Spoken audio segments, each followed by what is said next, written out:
Blog Talk Radio. Hey, everybody. Welcome to the In Good Company podcast. I am reporting live from CSW60. Today is day 2. So I'm just going to talk about some of the amazing events that I've attended today and a lot of the really cool events that are coming up in the next couple of days. For those who listen to the show, you know I am here at the United Nations, and right now from the 14th of March until the 24th of March is the Commission on the Status of Women, and this is actually the 60th session, so you'll probably see me tweeting and posting hashtag CSW60, CSW60. Well, this is why. It's the 60th session of the Commission on the Status of Women. So today I'm sharing more exciting news and takeaways from day 2 of CSW60. Just going to share with some of you who may not be familiar with what CSW is. Representatives from member states, and there are 194 member states to the United Nations entities, and the Economic and Social Council accredited non-governmental organizations, which are NGOs, from all regions of the world attend this session to evaluate the progress on gender equality. We identify challenges, set global standards, and then formulate concrete policies to promote gender equality and the advancement of women worldwide.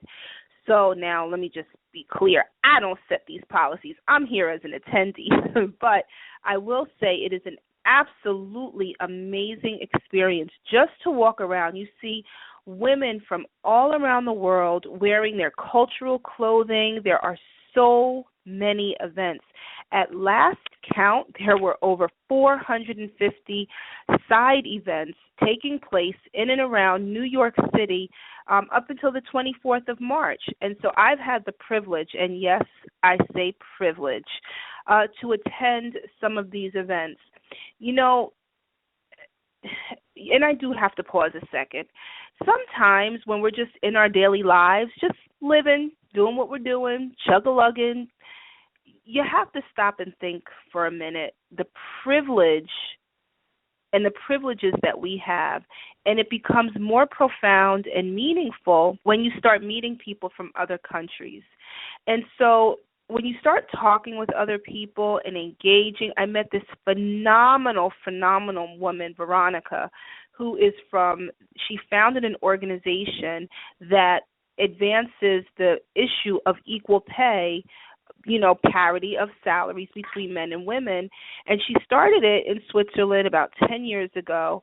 Just the conversations that she and I have shared about her journey, my journey, what she's doing now, how she's getting corporations to sign on to her platform. And you want me to tell you what's really amazing is now companies are actually vying to put her organization's equal pay logo in their marketing collateral.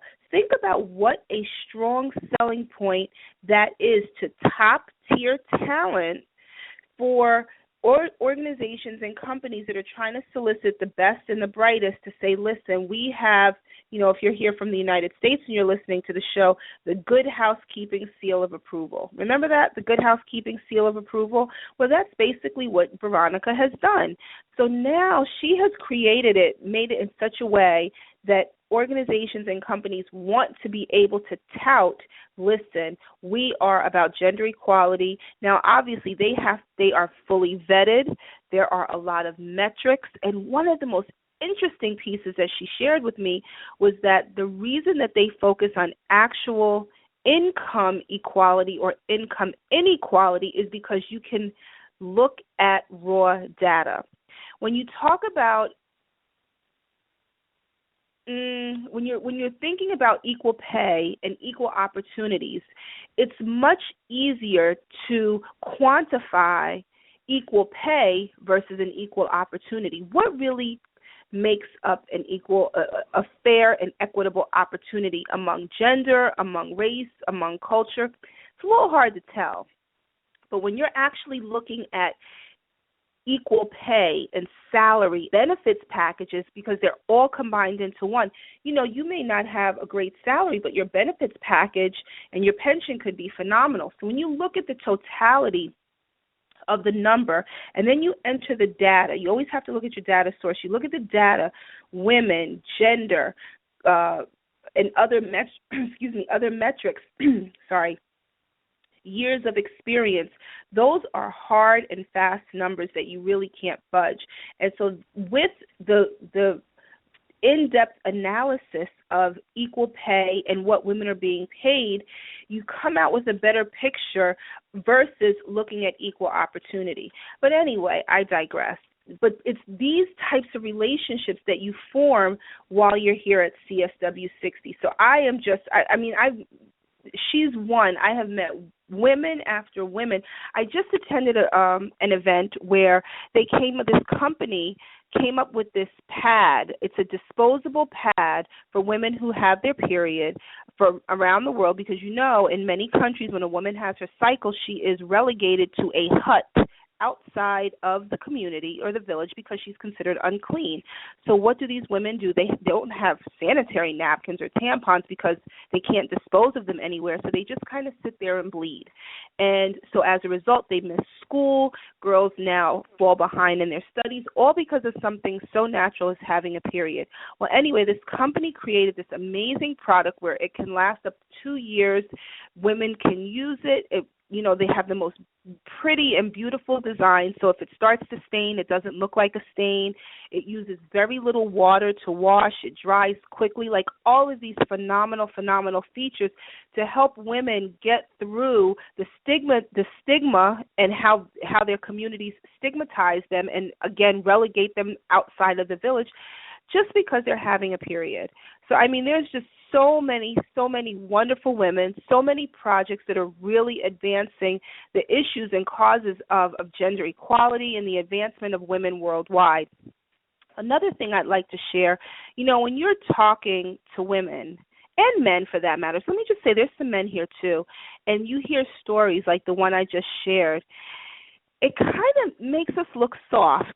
Now, we have someone running for president who I disagree profoundly with his beliefs, his doctrine, and the crazy stuff that he says. But, one of the things he does say is that people from other countries hate Americans. Well, among many of the other lies, in talking with other women, they don't hate us. They just don't understand why we don't take advantage of the wonderful opportunities, the abundance of opportunities that we have here and the lifestyle that we have the privilege to live, and don't fully take advantage of it. So, I met this guy from Guyana years ago, and he said, Saida, when I was in Guyana, I was told that America is the land of opportunity. So when my parents came here and I got here as a young teen, I came here looking for opportunities. America's the land of opportunities. But when he started talking to people, he found out that everybody was looking for a job. And he said, well, if America is the land of opportunity, why are you not looking for opportunities?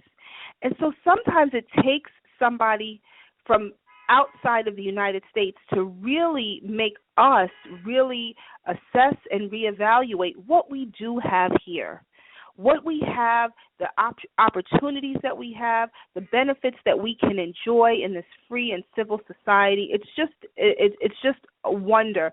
And attending all of these side events and parallel events and events with ambassadors and all the other events that I have attended from yesterday and today and will attend over the next 8 more days of CSW, I just have to say I'm truly, truly blessed, and I'm lucky that I have another platform, this platform, in addition to my blog, which is the new address is ingoodcompany.pink, to share so much with all of you. Now, let me just share a couple of events that are happening soon. Tuesday, March 22nd, from 6:15 to 7:30, How Meditation Can Empower Girls and Women for Sustainable Development Goals. It's sponsored by the Dhammamaka Foundation, and it's taking place at the United Nations Church Center here in New York City.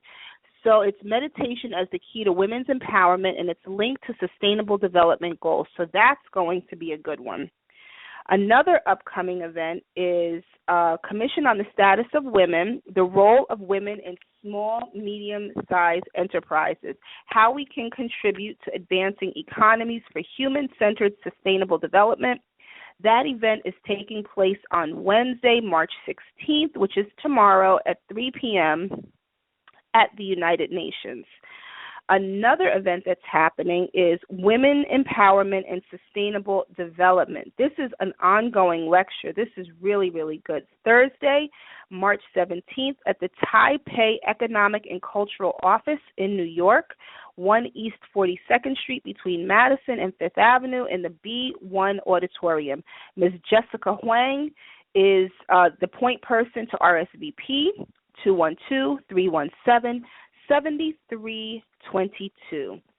Another event, I'm trying to give you as many as I can with the flyers that I have in front of me, the Women's Voices from North Korea, Repression and Resilience, Friday, March 18th, 2016 at 3 p.m. at the United States Mission to the United Nations, and you must RSVP.